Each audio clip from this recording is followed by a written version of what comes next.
Dear believer,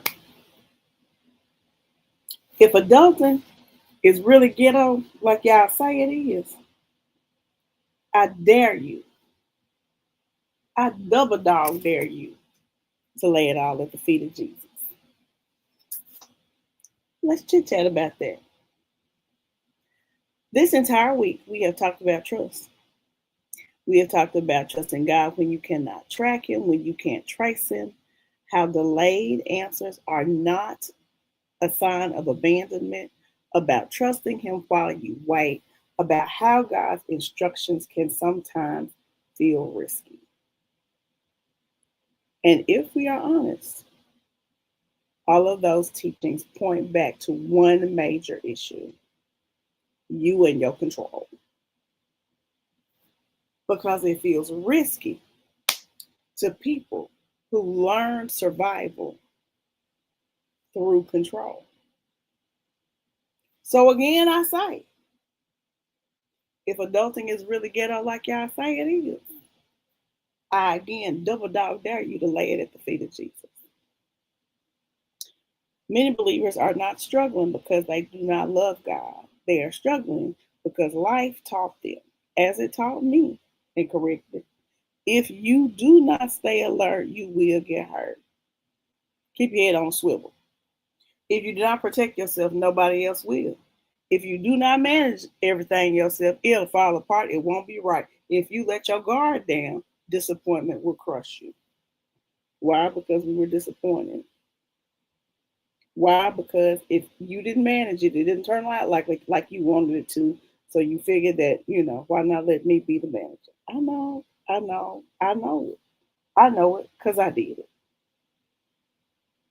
Right? So control, micromanaging, hypervigilance, overprotecting, and overthinking became safety. And many of us as believers have carried survival systems right into our relationship with God.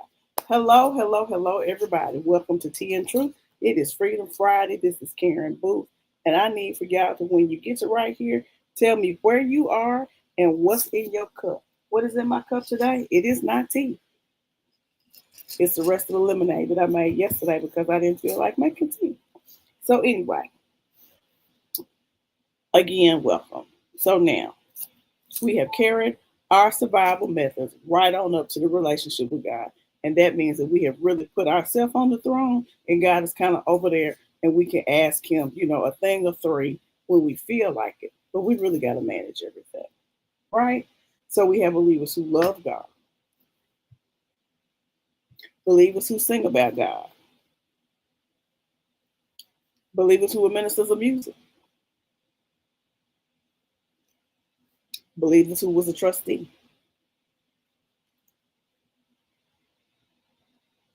believers who was on a bunch of committees. It's me. I'm believers. I was. And we still don't trust God. Not enough to surrender control. Not enough to surrender control. Not enough at all. Not enough to surrender control. Oh, that was me. Why? Because surrender actually feels dangerous. It feels scary. It makes us feel vulnerable. But this is where the rubber meets the road. Because eventually, the person in control, if they're going to trust God, the person in control has to surrender. But surrender is often misunderstood. Surrender is not defeat. I mean, there is a definition that says you wave the white flag in defeat because your enemy has overtaken you and you just rather surrender and be taken to a prison camp or soldier than to be killed. So yeah, that's one way of surrender. But this kind of surrender is not waving the flag in defeat. It's not. Surrender is not quitting. It is not becoming weak. It is not becoming passive. It is not pretending like life doesn't hurt. Surrender is laying the burden of self protection at the feet of Jesus. That's one of the reasons Jesus went to the cross.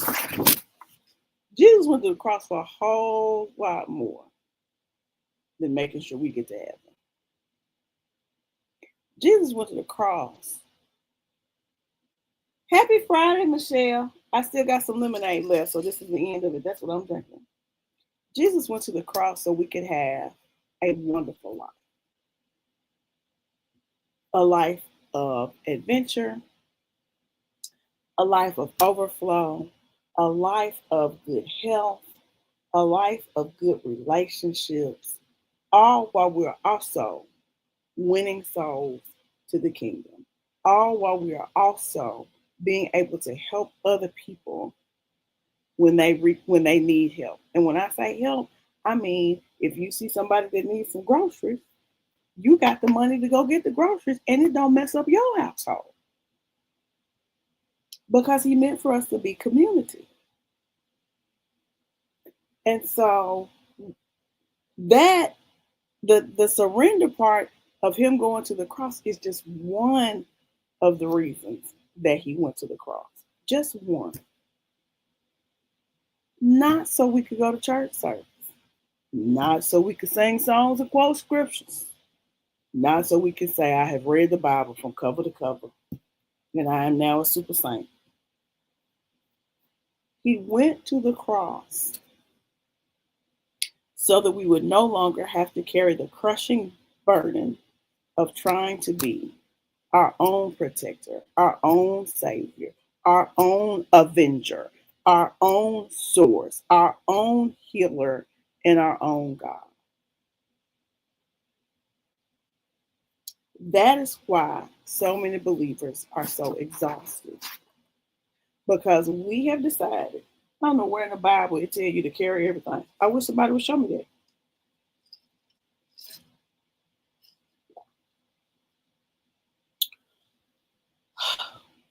That's why we're exhausted, friends. Not just because life is difficult, but because we are trying to carry responsibilities that God never designed us to carry. And so now y'all out here online talking about adulting is ghetto. Well, it is. It is. When you're trying to carry everything and you're trying to figure it all out, and you got to make it happen, and you got to make the way, and you got to figure out all the strategies, and then you have to effectuate all the strategies, and then you have to come up with all the rules, and then you have to enforce all the rules. Does that not feel like a lot, y'all? Does that not feel like a whole lot? Tired of bills, tired of pressure, tired of decision making, tired of survival mode, tired of trying to hold everything together, tired of carrying emotional burdens while pretending to be fine. You can't even go up into the church. You can't even go up in the church and not be fine. Let y'all tell you can't not be fine at church. Because why all of a sudden now everybody's like, it's okay to not be okay. If it was okay to not be okay, we wouldn't have to tell people it's okay to not be okay.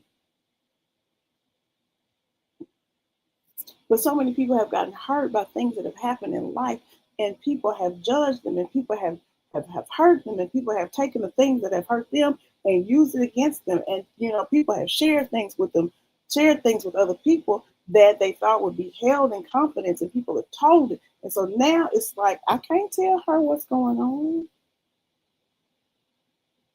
because she'll use it against me.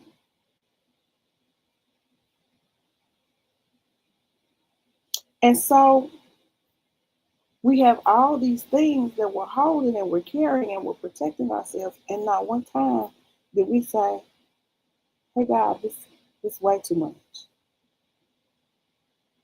Lord, this is way too much. Not one time did we say that.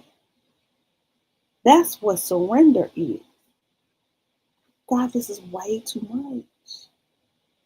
And he's sitting up in heaven going, you let me have it. If you just let me have it, you wouldn't have to hold it.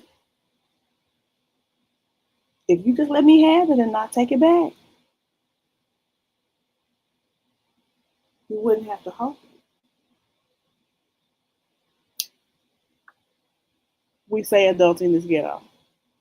But for those of us that were born in the 1900s, that would be me also. For those of us that were born in the 1900s, we used to hear this thing from the grown-ups in the room when we were not the grown-ups in the room. Grown-ups would say, leave the room. Grown people are talking. You walk up in and your mama and her friends standing outside talking, and you walk up. All you want to do is ask for a cup of water, and you walk up and they be like, "Get away from us! This is not for your ears. Your ears too young for this." Or you would say something, or you would get to the place where you're growing up, but you're not grown, but you're a little older. Then they say, "Oh, you're smelling yourself, but you're still a child. You need to stay in a child's place." Now, at my big age of what I am right now, I remember being told that. And I remember thinking, what they talking about? Couldn't be that much. I just want some water. Why they can't stop and give me my water? Well, they didn't want me to hear what they were talking about, because maybe they were saying some things that I was not old enough to understand, and I was not old enough to hear, and I was not old enough to carry, and I was not old enough to process. Children were not meant to carry adult conversations, adult burdens, adult worries. Maybe they were talking about needing some money for something. Maybe they were talking about needing some money for the person who walked up and all she wanted was a cup of water. And maybe they were saying, I don't know where this money is going to come from. You don't know what they were talking about because they didn't let you hear, because they didn't want your ears to take that in, because they didn't want you to worry. So, spiritual surrender to God places us in a child's place. It places us in a child's place. It places us in a place where we're grown and we have to go to work, and yes, we have to pay bills and all of that. But we also are in a place, if you surrender, you're also in a place of, you can say, well, okay, Lord, I want this. How do you want me to make this happen? How do you want to, can I have this? Yes. Okay, how?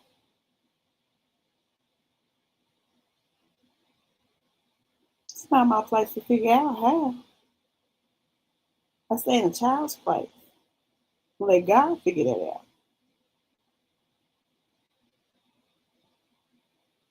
Because now I'm not my tired, self-made savior, figure it all out. I'm not that person. I'm not the person that has to do that. God didn't make me to carry all the weight of the burden. We don't have to live life as exhausted, self-made saviors. We live life as sons and daughters. We live life as dependent children. That's what trust is. That's what surrender does. Somewhere along the way, we stopped being children in relationship with God and became overburdened managers trying to run everything ourselves. But you steady saying adulting is ghetto. Well, stop. Stop adulting and be the child of God that you are. Stop adulting and surrender your will to His will.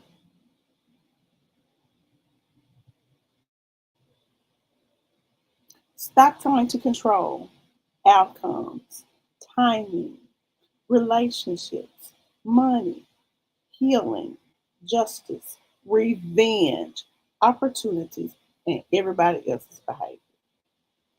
That is exhausting. Surrender says, God, I release the burden of trying to control everything. That is freedom.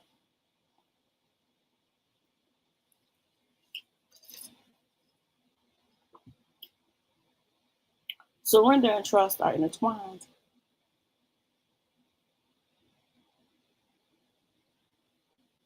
If you're going to trust, you have to surrender. When you surrender, you're saying, I trust. I remember, y'all know the trust exercise that you do where you fall back. Whew, you fall back and let the person catch you. So, me and my husband were in, we were in a therapy session because I had some issues, right? A whole nother story. Read the book later. And so, Stephen was in my session with me. And so the therapist said, so Karen, we're going to do the trust exercise with you and Stephen. And I said, we're going to what now? He was like, the trust exercise where you fall back into into his arms. I said, oh, I'm not doing that. I said, oh, I'm not doing that. Because you remember, so you had to go back. You had to go back to another broadcast where I told y'all that I was like, Stephen is not the one. I tried to run him away, and so I do love him, and I did love him then, but I was just not in a good emotional space, which is why I was in therapy, which was why I was trying to run him away because I didn't want to mess. I didn't want to hurt him. So anyway, so we got in a session and we were talking about trust. And the therapist says to me, Karen, I want you to fall back into your husband's arms. I said, I'm not gonna do that. He says, Karen, I swear. He said, you don't trust your husband? Not like that, I don't. Mm-mm. He said, you're not gonna do it. Mm-mm. So then he tried again in another session. He said, Karen, I need for you to try to do, I need for you to do this. So here I go. Here I go. Now this ain't much longer after I told him, no, I'm not gonna do this. And so now this Stephen, this Stephen, this is me. All I gotta do is that. Now you know when you do the trust exercise, you're supposed to be all over here, and you're supposed to just fall back, and then they just supposed to catch you like that, and and you just float back into the girl, sir, ma'am. I was probably 1 foot away from my husband. So I said all that to say that I understand that trust is difficult, especially when you've been through a whole lot. Now, mind you, I was in therapy, so I had been through a whole lot. And I was working through at my own pace the whole lot that I had been through. So I am not teaching this from a place of, girl, I woke up yesterday and decided I was going to trust the Lord, and that was it. It was not it. It was not it. Because we have to remember that trust in God is the confident dependence, surrender, and expectant hope in the character and promises of God, even when circumstances are uncertain. Well, the thing was, I didn't know much about the character of God. I didn't know much about the character of God. So me trusting, I didn't too much trust Stephen to catch me. And my trust in God was just kind of, it was kind of flaky. It was kind of shaky. But as I learned about the character of God, and as I learned about the promises of God, and as I tried him on even the small things, as I tried him on even the small things, and he proved himself trustworthy. What's a small thing?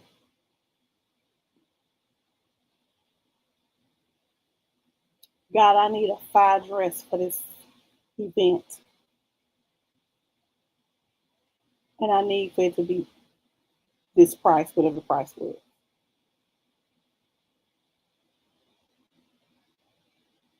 Simple things like that. Where should I go to find this dress? God, I need XYZ. Where should I go to get it? And listen and see what he says. Usually the first thing that you hear, follow that instruction. See what happens. And as he proves himself able to guide and direct you to the right places, because you follow his instructions. Now you got to follow his instructions. And you find that, oh, he really does care about even the small things. I told y'all this week he got me on the row 8 at the Earth, Wind, and Fire concert, from the upper level all on the side over to on the floor, row 8. Mm-hmm. He cares about everything. Ask him about everything. Ask him about anything. Develop your relationship with him and learn how to hear him and how to trust him. Why? I'm glad you asked, because forgiveness requires trust. Forgiveness requires trust. Forgiveness says, okay, I'm going to stop allowing my feelings to be so noticeably changed by these things that have hurt me and harmed me. And I'm not going to have, ongoing anger and hostility towards the person or people or organization who hurt me. Now, let me throw this in there. It does not mean that you have to reconcile with the person. It does not mean that you have to allow the same amount of access or any access. It does not mean that you are a doormat. It does not mean that you are weak. Forgiveness just simply says, I'm not going to hold hostility and anger. I'm not going to let my feelings uh, be impacted by something that someone has done to me. Forgiveness requires trust that he's going to heal your feelings. And when I tell you he has healed my feelings of so much, yes, it took time, but he has healed my feelings of so much that has put me in a place where, yes, I will trust him. Because not only did he heal my feelings, he did avenge. When the Bible says vengeance is mine, it ain't lying. It ain't lying. It ain't lying. One day you should take a class. The next class I offer, you should take it. So I can tell you, like, I have this one story that the person, he avenged what that person did to me. And that person had hurt some other people. So, you know, the vengeance was for old and new, right? And so forgiveness, mind you, is not just releasing anger. It is surrendering your role as judge, jury, avenger, and protector of your own wounded heart. Forgiveness is surrender of your role. Hear me good. Forgiveness is surrendering your role as judge, jury, hey Robin, avenger, and protector of your own wounded heart. In order to let revenge go, in order to stop letting your feelings run the show, in order to stop carrying bitterness like armor, you have to trust that the one greater than you is capable of handling both you and the person who hurt you. That requires surrender. Surrender is scary for wounded people, especially people who have survived by staying in control. But eventually, God's going to ask you, are you tired enough yet to let me carry this for you? And that's where freedom begins. Not in pretending life is easy and not in pretending the pain didn't happen, not in becoming passive, but finally in realizing I do not have to carry all of this alone anymore. That is surrender. And that is freedom. And that is Freedom Friday for today. I hope that this has been helpful to you. And next week we are still on trust. May is the month of trust. And so we will discuss some more aspects of trust next week. I hope that you will come back 4:30 on Monday. Same freedom time, same forgiveness channel. Thank y'all for tuning in. Y'all do me a favor. Tell me where you're watching from and like, tag, and share this video. I'd really appreciate it. To my mighty replay crew, thank y'all for watching. Thank y'all so much. Love you guys, and we'll see you next week.